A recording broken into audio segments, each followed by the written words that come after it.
Hello అండి. Welcome back to my channel. ఈరోజు సీరియల్‌లో బాలు వాళ్ళందరూ బ్లాక్స్‌తో ఇల్లు కడతా ఉంటే యాంకర్ "టైమ్ ఈజ్ ఓవర్ ఆపేయండి" అనగానే అందరూ ఆపేస్తారు. జడ్జెస్‌లో ఒకామె "మీరేమైనా గోడం కట్టాలనుకున్నారా?" అని మనోజ్‌ని అడుగుతది. మనోజ్ "అయ్యయ్యో! కాదండి. రిచ్ ఏరియాలో ఒక ఇండిపెండెంట్ హౌస్ కట్టాలని అనుకున్నాను" అని అంటా ఉంటే రోహిణి "నీకు కాంపౌండ్ వాల్ కట్టడానికే టైం సరిపోయింది" అని అంటా ఉంటది.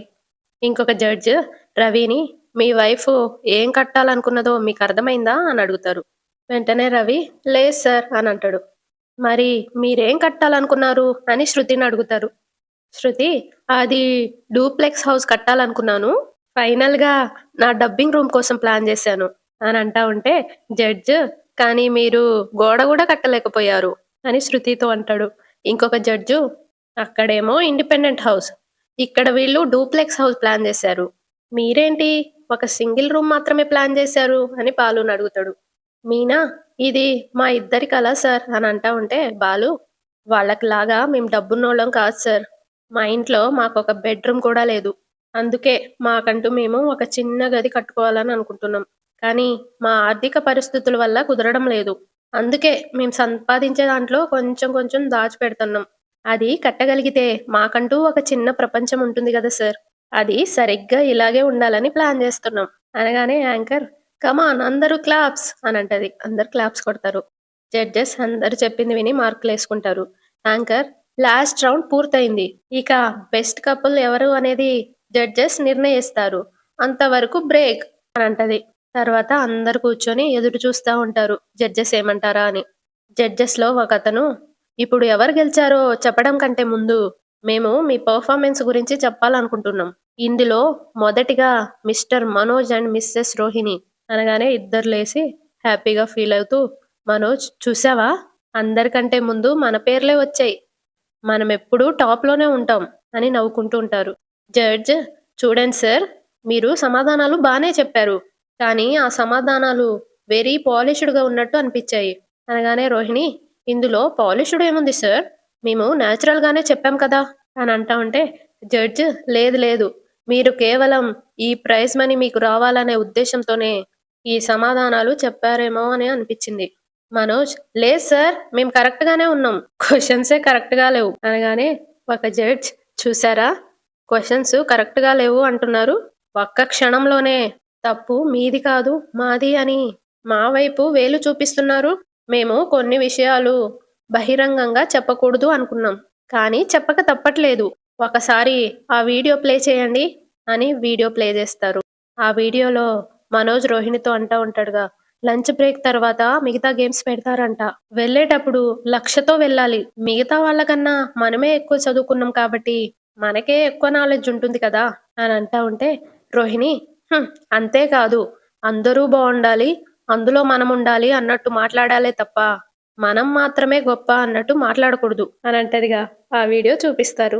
అందరూ చూస్తారు. బాలు మీనాతో "చూసావా? వీడి బుద్ధి మారనే లేదు. వీడి కకృతి బుద్ధి చూపిస్తూనే ఉంటాడు. ఇంత చదువుకున్నాడు ఏం ఉపయోగం" అని అంటా ఉంటే మీనా "పోన్లేండి. పాపం నలుగురిలో వాళ్ళ పరువు పోయినందుకు వాళ్ళు ఎంత బాధపడుతున్నారో" అని అంటా ఉంటది. జడ్జ్ "నేను ఫ్యామిలీ కోర్ట్‌లో జడ్జిగా పనిచేస్తున్నాను. అక్కడ చాలా విడాకుల కేసులు చూశాను.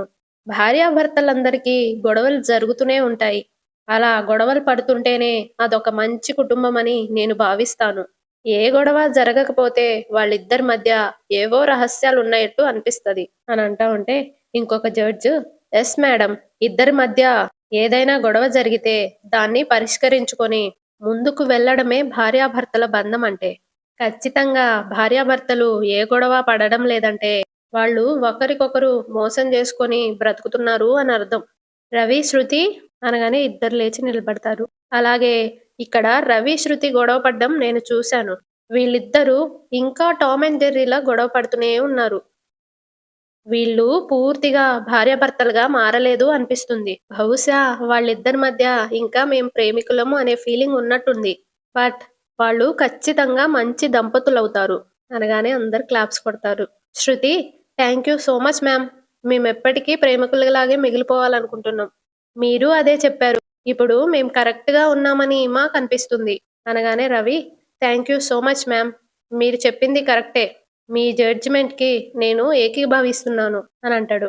మనోజ్ ఏమో మెల్లగా రోహిణితో ఛ! ఇంత కష్టపడి ఇక్కడి దాకా వచ్చి రూ. 1,00,000 మిస్ అయ్యాం అనగానే రోహిణి హ్మ్. నువ్వు డబ్బులు పోయాయని ఫీల్ అవుతున్నావు. నేను పరువు పోయిందని ఫీల్ అవుతున్నాను. వద్దు వద్దు అంటే మొహానికి మాస్కులేసుకొని మరీ ఇక్కడికి తీసుకొచ్చావు. ఇప్పుడు వాళ్ళు మన గురించి పబ్లిక్‌లో చూపిచ్చారు అనంటది. ఇటు judge mister Balu and Mrs Meena అనగానే ఇద్దరు లేచి నిలబడతారు. మీరిద్దరూ పరిపూర్ణ దంపతుల్లా నాకనిపిస్తున్నారు. మీ మాటల్లో నిజాయితీ ఉంది. మీరు చేసే పనుల్లో స్పష్టత ఉంది. మీరు వేసే ప్రతి అడుగులోనూ ఒక అండర్‌స్టాండింగ్ ఉంది. ఒక రౌండ్‌లో నేను ఈ పని చేయలేకపోతున్నాను అని మీనా అనుకుంటున్నప్పుడు, బాలు తన శక్తిని తనకి గుర్తు చేసి, వెనకుండి తనని ప్రోత్సహించారు. ప్రతి స్త్రీ తన శక్తి సామర్థ్యాలని ప్రోత్సహించే వ్యక్తినే ఇష్టపడుతుంది అనడానికి వీళ్ళిద్దరిని ఉదాహరణగా చెప్పుకోవచ్చు. ఇందులో ఇంకొక గొప్ప విషయం ఏంటంటే, మీనా మొదటిసారి తన భర్తను చూసినప్పుడు, "తను నాకొక రౌడీలా కనిపిచ్చాడు. తనకి తాగుడు అలవాటుంది. తనకి కోపమెక్కువ" అని ఇవన్నీ కూడా ఎంతో నిజాయితీగా చెప్పారు. సహజంగా ఎవరూ ఇలాంటివి బయటికి చెప్పుకోవాలని అనుకోరు. కానీ మీనా నిజం చెప్పారు. తన నిజాయితీకి ఇదే నిదర్శనం. ఒక భార్యగా తన జీవితంలోకి వచ్చిన తర్వాత తన లోపాలని అర్థం చేసుకొని తనతో సంతోషంగా బ్రతకాలనుకుంది. చూసారా? అది అందమైన జీవితానికి మార్గం చూపిస్తుంది. అలాంటి భార్య తనతో ఉన్నందుకు భర్త కూడా ఖచ్చితంగా ఏదో ఒక రోజు మారిపోవాలని అనుకుంటాడు. ఇప్పుడు ఆ మార్పు బాలులో స్పష్టంగా కనిపిస్తుంది. వీళ్ళిద్దరూ ఇంతే సంతోషంగా ఇలాగే ఒకరినొకరు అర్థం చేసుకుంటూ జీవితాంతం ఆదర్శ దంపతుల్లా ఉండాలని మా బెస్ట్ కపుల్ టీం తరపున బెస్ట్ విషెస్ తెలియజేస్తున్నాము. ఇక మీరందరూ ఎదురు చూస్తున్న ఈ పోటీ విజేతలను అనౌన్స్ చేయబోతున్నాం అని జడ్జెస్ అందరూ మాట్లాడుకొని ఈ ప్రైజ్ ఎవరు గెలుచుకున్నారంటే mister and missus Balu Meena అని అంటది. అందరు క్లాప్స్ కొడతారు. బాలు అండ్ మీనా చాలా హ్యాపీ ఫీల్ అవుతారు. బాలు ఇదంతా మాకు పూలగంప చలవా అని అంటా ఉంటే మీనా ఏం కాదు మా ముళ్ళకంపది మంచి మనసు అనగానే యాంకర్ మీరిద్దరూ స్టేజ్ మీదకి రావాల్సిందిగా కోరుకుంటున్నాం. ఇద్దరు స్టేజ్ మీదకి వెళ్తారు. జడ్జెస్ ఇద్దరికి శాల్వా కప్పి గిఫ్ట్ ఇచ్చి చెక్ ని ప్రజెంట్ చేస్తారు. ఆ చెక్ చూసి బాలు ఆ డబ్బులు ఇస్తామని చెప్పి ఇప్పుడు ఏదేదో ఇస్తున్నారు అని అడుగుతాడు. జడ్జ్ అలా ఏం లేదండి. ఇది కేవలం ఫార్మాలిటీ మాత్రమే. మీ బ్యాంక్ అకౌంట్ డీటెయిల్స్ మాకిచ్చారు కదా! ఆ అకౌంట్‌లో ప్రైజ్ మనీ క్రెడిట్ అయిపోతుంది. అనగానే బాలు ఓ అలా చెప్పండి అని తీసుకుంటారు. యాంకర్ చెప్పండి సార్. ఈ విజయాన్ని మీరెలా ఫీల్ అవుతున్నారు అని అడుగుతది. బాలు ఇది కేవలం మా ఇద్దరి విజయం మాత్రమే కాదు. మా కుటుంబ విజయం. మా కుటుంబమంతా ఇక్కడికొచ్చి ఈ పోటీలో పాల్గొనడం నాకు ఎంతో సంతోషంగా ఉంది. మేమందరం మళ్ళీ సరదాగా ఆడుతూ, పాడుతూ ఎంతో సమయాన్ని ఇక్కడ గడిపాం. ఈ డబ్బు కంటే నాకు అది ఇంకా ఎక్కువ ఆనందాన్ని ఇస్తుంది. అనగానే అందరు క్లాప్స్ కొడతారు. రవి శృతితో ఎక్కడ నెగ్గాలో కాదు, ఎక్కడ తగ్గాలో తెలిసినోడే మా బాలు అన్నయ్య అని అంటాడు. మనోజ్ ఇంకా రోహిణి ఇంటికొచ్చేస్తారు. కారు దిగంగాల్నే మనోజ్ మొహం మార్చుకొని లోపలికెళ్తా ఉంటే రోహిణి మేకప్ తీసేసిన ఓల్డ్ లేడీలా మొహమేంటి అలా పెట్టావు అని అంటది. మనోజ్ నువ్వే కారణం. గురీజీ చెప్పిన కలర్ షర్ట్ వేసుకుంటే గెలిచేవాళ్ళం అనగానే రోహిణి అనుకున్నాను నువ్విదే అంటావని పద అని కోపంగా అంటది. ఇద్దరు వెళ్ళబోతుంటే ప్రభావతి హారతి పట్టుకొని వచ్చి ఆగండి ఆగండి ఆగండి హారతి ఇవ్వాలి కదా ఎందుకు అని వీళ్ళిద్దరు అడుగుతారు. ఖచ్చితంగా మీరే గెలుచుంటారు కదా అందుకు. ఏది రూ. 1,00,000 క్యాష్ ఇచ్చారా చెక్ ఇచ్చారా అని అంటా ఉంటే కామాక్షి ముందు ఆ 1,00,000 చూపించండి లేదంటే చలి జ్వరం వచ్చేలా ఉంది. వెంటనే మనోజ్ ఓడిపోయిన వాళ్లకు రూ. 1,00,000 ఎందుకు ఇస్తారు? గెలిచిన వాళ్ళకేగా ఇచ్చేది అని అంటా ఉంటే రోహిణి మేము ఓడిపోయాం అత్తయ్య. ఓడిపోయారా అని ప్రభావతి అంటా ఉంటే కామాక్షి అయ్యయ్యో పడిపోయేలా ఉంది పట్టుకోండి అన్నయ్య అని సత్యంతో అంటది. సత్యం ఆ ఆ అని అంటా ఉంటాడు. ప్రభావతి ఆ 1,00,000 పోయినట్టేనా అనగానే మనోజ్ అని తల ఊపుతాడు. సత్యం మనం సంపాదించింది కాదు కదా. కామాక్షి అదిగో రవి శృతి వచ్చారు అనగానే ప్రభావతి మళ్ళీ నవ్వుతూ వాళ్ళు ఖచ్చితంగా గెలుచుంటారు. 1,00,000 ఎక్కడికి పోతుంది కామాక్షి అది మన ఇంటికే రెపరెపలాడుతూ రావాల్సిందే అని అంటా ఉంటే కామాక్షి, రండి రండి. మీకోసమే మీ అమ్మ హారతి పట్టుకొని మరీ ఎదురు చూస్తుంది. శృతి, ఓడిపోయిన వాళ్ళకి హారతియ్యడం మీ ఆచారమా ఆంటీ? అనగానే ప్రభావతి "ఆ! ఏంటి?" అని అంటది. కామాక్షి, ఈసారి నిజంగానే పడిపోతుంది. పట్టుకోండి అన్నయ్య అనగానే రవి, ఏంటి? మా మీద మా అమ్మకి అంత కాన్ఫిడెన్సా? అని అడుగుతాడు. కామాక్షి, ఎప్పటికైనా ఉద్ధరించేది మీరిద్దరే అని మీ అమ్మ ఆశరా? ఉత్త చేతులు ఊపుకుంటూ వచ్చారు. సిగ్గులేదారా మీకు? అని అంటా ఉంటే ప్రభావతి, నా ఆశలన్నీ అడియాసలు చేశారు కదరా! నా పేరు నిలబెడతారు కదా అనుకుంటే పోగొడుతున్నారు కదరా! అని అంటూ సుమతి ఇంకా వాళ్ళ అమ్మగారు రావడం చూసి, వీళ్ళేంటి ఓడిపోయిన వాళ్ళ మొహాలు చూసిపోదామని వచ్చారా? అని అంటూ ఉంటది. మీనా వాళ్ళమ్మ అన్నయ్య అని అంటా ఉంటే సుమతి, మావయ్య, అక్క బావ ఇంకా రాలేదా? అని అడుగుతది. సత్యం, లేదమ్మా ఇంకా రాలేదు అనగానే ప్రభావతి, కూరగాయలు కొన్నప్పుడు ఒసరంత కొత్తిమీర ఇచ్చినట్టు ఇంతింత చదువులు చదువుకున్నా వీళ్ళతో పోటీలకెళ్ళారు. మీ అక్క బావ మొహం చెల్లక రాలేదనుకుంటా. ఇటు డప్పులతో మీనా ఇంకా బాలు వస్తా ఉంటారు. ఆ బ్యాండ్ మేళం సౌండ్ విని ప్రభావతి, ఇక్కడేమైనా పెళ్ళిళ్ళు జరుగుతున్నాయా?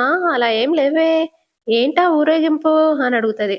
మీనా వాళ్ళమ్మ, అన్నయ్య, బాలు మీనాలే గెలిచారు అన్నయ్య అనగానే కామాక్షి ఇంకా సత్యం హ్యాపీగా నవ్వుతా ఉంటారు.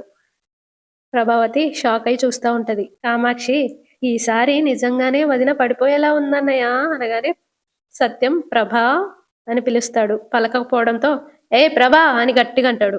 ప్రభావతి, హా హా నిజమా? వాళ్ళే గెలిచారా? అని అంటా ఉంటే సుమతి, కొసరు కొత్తిమీర అని ఏదో అన్నారుగా, ₹1,00,000 తిరిగొచ్చారు చూడండి అని అంటది. ఇటు బాలు, ఏ ఆగండి ఆగండి ఆగండి అని ఇంటి ముందు ఆపి డాన్స్ వేస్తా ఉంటాడు. మీనా నవ్వుతూ ఏవండి ఏవండి అని అంటా ఉంటది. అక్కడికి శృతి, రవి ఇంకా సుమతి ముగ్గురు వెళ్ళి డాన్స్ చేస్తా ఉంటారు బాలుతో పాటు. మీనా వాళ్ళ అమ్మగారు మీనా దగ్గరికెళ్ళి, నా తల్లే అదృష్టం అంటే నీదేనే అనగానే కామాక్షి, వదినా దురదృష్టం అంటే నీదేనా వదినా? ప్రభావతి, నువ్వు పుండు మీద కారం జల్లకు అని అంటా ఉంటే మీనా వాళ్ళ అమ్మతో ఎంతసేపు అయిందమ్మా వచ్చి అని అడుగుతది. ఇప్పుడేనే. రాజేష్, అరే మీ అత్తగారు దండలు తెచ్చారా మార్చుకోండి. ఆ ఆ, ఇదిగో నేను మర్చిపోయానే అని మీనాకి దండలిస్తది వాళ్ళమ్మ. ఇద్దరు దండలు మార్చుకుంటారు. అందరు క్లాప్స్ కొడతారు. తరువాత అక్కడే ప్రభావతి, ఒరే మనోజ్, అసలు ఇది ఎలా కుదురుతుందిరా? అయితే నువ్వు గెలవాలి, లేదంటే రవిగాడైనా గెలవాలి. వీళ్ళు గెలవడం ఏంట్రా అని అంటా ఉంటే సుమతి, అక్క, మీరిద్దరూ మంచి జోడి అని మన బస్తీలో మాత్రమే తెలుసు, కానీ ఇప్పుడు టీవీలో వస్తుంది కదా, ఊరందరికీ తెలిసిపోతుంది అనగానే బాలు మీనా నవ్వుకుంటారు. ప్రభావతి, ఆ, వీళ్ళని టీవీలో కూడా చూపిస్తారా? సుమతి, బావా, మిమ్మల్ని సోషల్ మీడియాలో కూడా చూపిస్తున్నారు, బెస్ట్ కపుల్ అంటూ తెగ పొగడేస్తున్నారు. వెంటనే సత్యం, అవును, ఒకరినొకరు బాగా అర్థం చేసుకుంటారు కాబట్టే ఆ పోటీలో గెలిచారు. ప్రభావతి లోపలికి వెళ్ళిపోతా ఉంటది. సత్యం, ఆగు, ఎక్కడికి అని అడిగితే లోపలికి అని అంటది. సత్యం, వాళ్ళిద్దరూ గెలిచారని హారతి ఇవ్వాలి అనుకున్నావు, వీళ్ళిద్దరూ గెలిచి ఇంటికొస్తుంటే ఎందుకు వెళ్ళిపోతున్నావు? కామాక్షి, గెలిచిన వాళ్ళకి హారతి ఇవ్వకుండా ఎక్కడికి వెళ్తావు వదినా అనగానే ప్రభావతి, శృతి ఇస్తుందిలేండి. శృతి ఏమో, మీనా వాళ్ళ అమ్మగారు కూడా ఉన్నారు కదా, ఆవిడిస్తారులే. సత్యం, ముగ్గురు కలిసివ్వాలి ఆ అని అంటా ఉంటే ప్రభావతి, వాళ్ళు ఇస్తారులేండి అని అంటది. వాడు నీ కడుపునే పుట్టాడు, మర్యాదగా ఇస్తావా లేదా అని సత్యం అనగానే "ఉమ్, రమ్మనండి" అని లోపలికెళ్తది. ఇక ప్రభావతి, మీనా వాళ్ళ అమ్మగారు, శృతి ముగ్గురు కలిసి హారతిస్తారు మీనా వాళ్ళకి. అన్నయ్య, ఇక మేము వెళ్ళొస్తాం అన్నయ్య అని మీనా వాళ్ళమ్మ అంటది. భోంచేసి వెళ్ళండమ్మా అని సత్యం అంటాడు. సుమతి, వద్దు మావయ్య, మేము వెళ్ళాలి. వస్తాం బాబు అనగానే బాలు, థ్యాంక్స్ అత్తయ్య, మీరొచ్చినందుకు చాలా సంతోషం అత్తయ్య, చాలా సంతోషంగా ఉంది బాబు, లోపలికెళ్ళాక దిష్టి తీయించుకోండి అని అంటా ఉంటే ప్రభావతి, అంటే నా దిష్టి తగులుతుందనా? అది కాదు వదినా అని అంటా ఉంటే కామాక్షి, అనుమానమా అని అంటది. వస్తాం అన్నయ్య, వస్తాం వదినా అని వాళ్ళు వెళ్ళిపోతారు. రాజేష్, రే నాకు పనుందిరా నేను వెళ్ళొస్తాను అని వెళ్ళిపోతాడు. వస్తానమ్మా, వస్తాను రవి, వస్తాను బాలు అని వెళ్ళిపోతాడు. రండి అని సత్యం అంటే మీనా, బాలు, రవి కూడా లోపలికి వెళ్ళిపోతారు. కామాక్షి నవ్వుతూ ప్రభావతి దగ్గరికి ఫేస్ చూస్తా, పోటీలో వచ్చిన 1,00,000 నుండి నీకు రూపాయి రాదులే వదినా, బాలుగాడు నీ పార్టీ కాదు కదా పోనీలే, ఏదో ఒక మంచి పనికి ఉపయోగపడతాయి. మనోజ్ గారిని జాగ్రత్తగా చూస్తూ ఉండు. లక్ష చూస్తే లటుక్కున మింగేస్తాడు అనగానే ప్రభావతి కోపంగా చూస్తుంది. కామాక్షి అబ్బబ్బ వెళ్ళొస్తాను అని వెళ్ళిపోతుంది. మనోజ్ ఇంకా రోహిణి డైనింగ్ టేబుల్ దగ్గర కూర్చొని టీ తాగుతూ ఉంటారు. పక్కనే ప్రభావతి కూర్చొని ఉంటది. షుగర్ తగ్గిందమ్మా అని మనోజ్ అంటా ఉంటే, పొగరు పెరిగింది లేరా అని ప్రభావతి అంటది. ఎవరికి అని మనోజ్ అడుగుతాడు. ఇంకెవరికి, దానికే లక్ష వచ్చేసరికి లక్ష్యం లేకుండా పోయింది. మనోజ్ లక్ష దొరికుంటే అని అంటా ఉంటే, రోహిణి మింగేసేవాడివా, నువ్వు కూడా బాలుగాళ్ళ అంటావేంటి, అక్కడ నీ తెలివితేటలు వాడకుండా ఉంటే బాగుండేది మనోజ్.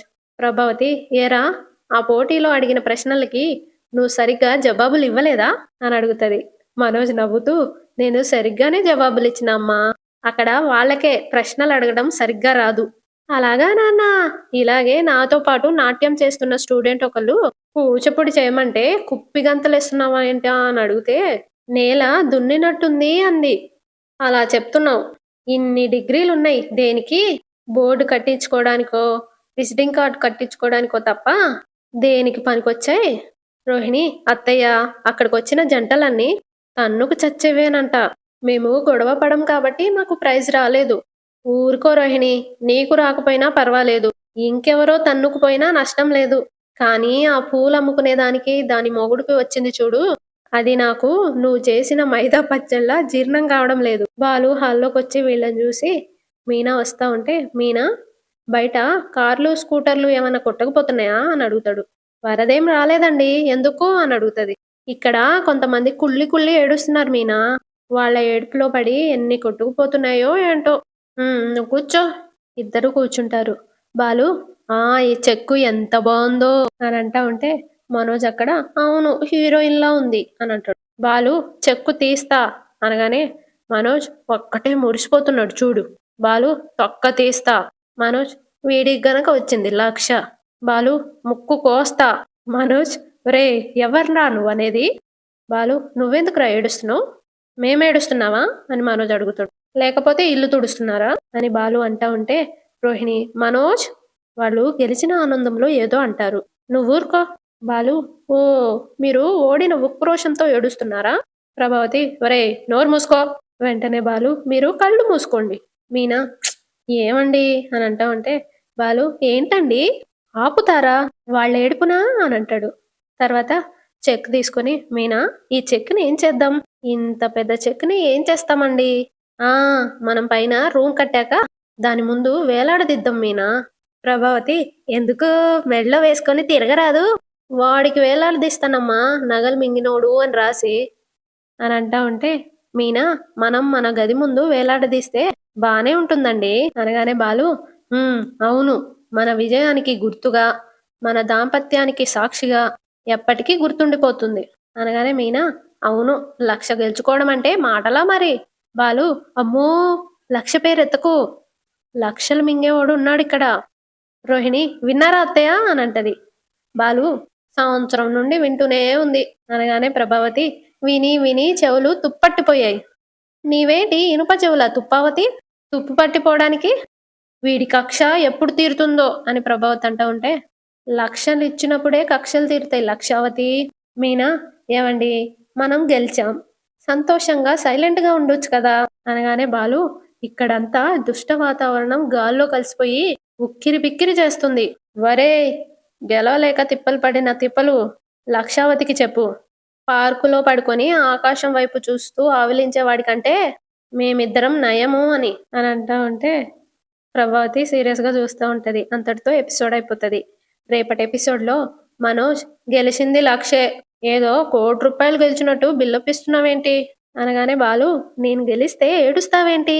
ప్రభావతి నవ్వుతూ లక్ష గెలవంగానే లక్షణమైన కాపురం అయిపోతుందా అని అంటా ఉంటే మనోజ్ వీళ్ళు వారానికి ఒకసారి గొడవ పడుతూ ఉంటారని వాళ్ళకి తెలియదు కదమ్మా అని అంటాడు. అప్పుడు బాలు ఒకవేళ అలాంటి చిన్న చిన్న గొడవలు లేకపోతే భర్త భార్య దగ్గర ఏవో రహస్యాలు దాస్తున్నాడు అని అర్థమంట. మీరిద్దరూ పెద్ద కేడీలని వాళ్ళకెప్పుడో తెలుసురా అని అంటాడు.